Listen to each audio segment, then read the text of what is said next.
તાલુકા વિકાસ અધિકારી અને સંજેલી પંચાયત પોતાની મનમાની કરી વેપારી મંડળને હેરાન કરતા હાઈકોર્ટનો દ્વાર ખખડાવ્યો. સંજેલી નગરમાં ગૌચર અને પડતર જમીનના દબાણો દૂર કરવા અને બદલે ગામતળના સ્થાનિક વેપારીઓને હેરાન કરતા વેપારી મંડળે બાયો ચડાવી. સંજેલી પંચાયત દ્વારા 2 જૂને દબાણ દૂર કરવાની આખી નોટિસ ફટકારતા દોડધામ.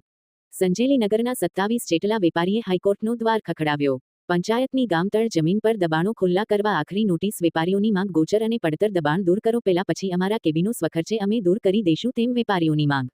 સંજેલી નગરના 27 જેટલા વેપારીએ હાઈકોર્ટનો દ્વાર ખખડાવ્યો. સંજેલી ગ્રામ પંચાયતની ગામતળમાં આવેલી દુકાનો દૂર કરવા માટેની નોટિસ અપાતા દબાણ કરો એ પંચાયતે આપેલા આધાર પુરાવા લઈ હાઈકોર્ટનો દ્વાર ખખડાવવામાં આવ્યો અને તેની નોટિસ તાલુકા, જિલ્લા અને ઉચ્ચ કક્ષાએ મોકલવામાં આવી હોવાનું માહિતી મળી. રિપોર્ટર કપિલ બારિયા, સંજેલી.